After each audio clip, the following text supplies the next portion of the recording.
संघर्ष के प्रतीक, युवाओं की आवाज़, युवाओं के लिए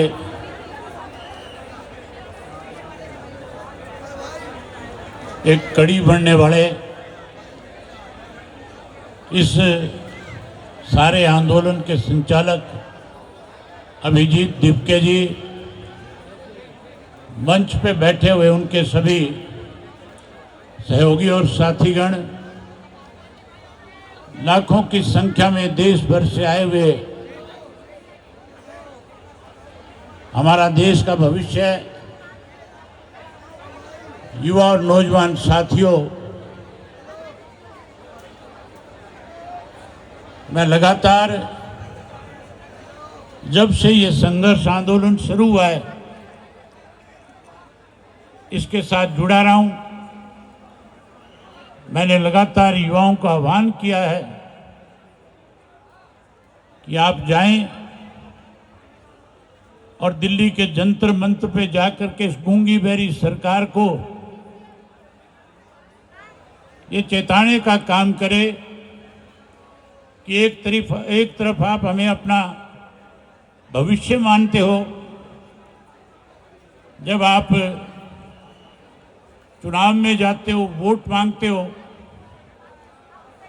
तो केवल एक ही बात कहते हो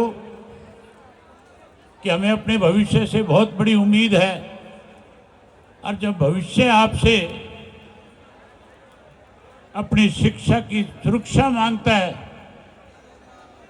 तो उसको सुरक्षा प्रदान करने की बजाय कहीं उसको भटकने पे मजबूर कर देते हो। इस देश में बीजेपी की सरकार बनने के बाद अनेक राज्यों में, देश में अनेक बार पेपर लीक हुआ है।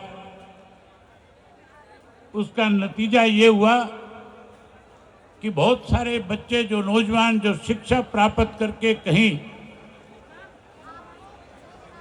अपना रोजगार ढूंढ रहा था, नौकरी ढूंढ रहा था, सरकार की गलत नीति और गलत पॉलिसी की वजह से उन नौजवानों को आज मजबूर होकर के इस सरकार के खिलाफ लामबंद होकर के देश भर में लड़ना पड़ रहा है। मैं बधाई देता हूं अभिजीत जी को, उनकी सारी टीम को, कि उन्होंने लगातार 1 महीने से आप लोगों की इस लड़ाई को लड़ करके आज जीत के आखिरी मुकाम पे पहुंचाने का काम किया। इसके लिए मैं उनको बहुत बहुत बधाई देता हूं। और मैं देश के प्रधानमंत्री जी से मीडिया के लोगों के माध्यम से कहना चाहता हूं कि प्रधानमंत्री जी, आपने इस तरह के पहले 3 काले कानून बनाए थे। 13 महीने तक इस देश के किसान को दिल्ली के चारों तरफ जो इनके बॉर्डर थे उन पे बैठने को मजबूर किया था। 750 किसानों की शहादत ली थी।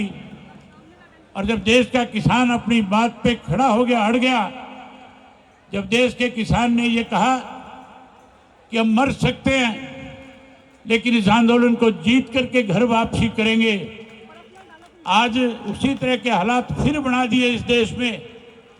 पहले किसान को लड़ने के लिए मजबूर किया, 13 महीने तक उसको बैठाए रखा। आखिर मोदी जी, आपने मीडिया के माध्यम से माफी मांग करके 3 काले कानून वापस लेने पड़े थे।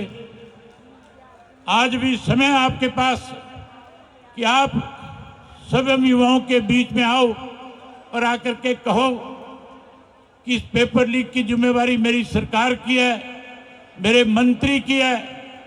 अगर मंत्री अपनी स्वेच्छा से इस्तीफा दे तो बहुत अच्छी बात है, अदरवाइज मोदी उसको बर्खास्त करने का काम करे। देश का जितना बड़ा विपक्ष आज लगातार आपके बीच में आकर आपको सहयोग और समर्थन की बात करता है, ये बात केवल सहयोग और समर्थन की नहीं है साथियों। सोचना पड़ेगा, आज जो बच्चे पेपर देते हैं, स्कूल और कॉलेज में पढ़ते हैं, जो इस देश का भविष्य है, वो किसी एक पार्टी के साथ जुड़ा हुआ नहीं है। किसी के माँ बाप भारतीय जनता पार्टी से जुड़े हैं, किसी के कांग्रेस से जुड़े हैं, किसी के माँ बाप अन्य किसी राजनीतिक दल के साथ जुड़े हैं।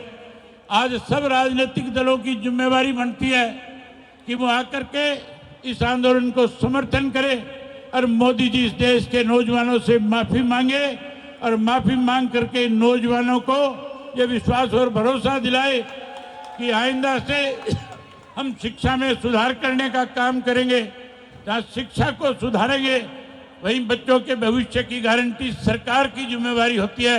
इस बात की भी जिम्मेवारी ले और गारंटी दे कि भविष्य में ऐसा खिलवाड़ आपके साथ नहीं होने देंगे।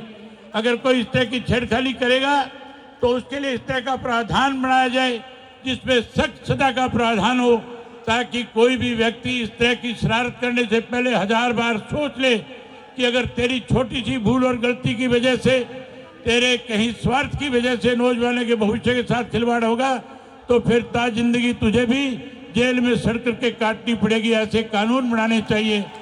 मैं न केवल आपको समर्थन की बात करता, बल्कि जहां भी ये नौजवान जिस समय भी हमें याद करेंगे, कहेंगे हमारा हरियाणा प्रदेश का, हमारी पार्टी का एक एक नौजवान बच्चा एक एक बड़ा बुजुर्ग आशीर्वाद के रूप में, नौजवान आपके सहयोग के रूप में आकर के खड़ा हो जाएगा और आपकी लड़ाई को आखिरी दिन तक लड़ने का काम करेगा। हमने हरियाणा प्रदेश के लोगों ने, हमारी पार्टी के कार्यकर्ताओं ने जहां 13 महीने उस किसान आंदोलन का समर्थन करके उसको जितवाने में बड़ी भूमिका निभाई थी, उसी तरह की भूमिका आपके इस आंदोलन में भी निभाने का काम करेंगे। मैं उम्मीद करूंगा कि मोदी जी इन बच्चों को, क्योंकि उनके पास हर वक्त की रिपोर्ट जाती है, अब भी मैं तो लाखों बच्चे सड़कों पे थे, जहां लड़कों के सामने अनेक समस्याओं का दिक्कत आती है, वही वो ये सोच करके इस आंदोलन को लंबा खिंचवाना चाहते हैं कि लोग परेशान होकर के घर को चले जाएंगे। लेकिन मोदी जी को इस बात की शायद समझ नहीं है। इस देश की आज़ादी में सबसे बड़ी भूमिका अगर किसी पीढ़ी की रही तो नौजवान पीढ़ी की रही थी।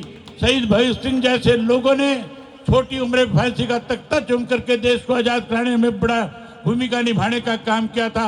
आज हर बच्चा भगत सिंह की राह रास्ते पे चल करके इन नौजवान बच्चों के साथ इंसाफ कराने का काम करेगा।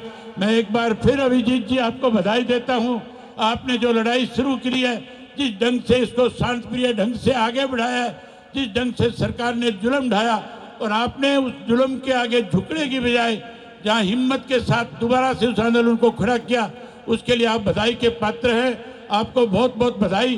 परमात्मा आपको शक्ति दे, आप इस आंदोलन को जीते देश के भविष्य को न्याय करवाने का काम करें। आप सब ने मेरी बात सुनी, आप सबका बहुत धन्यवाद।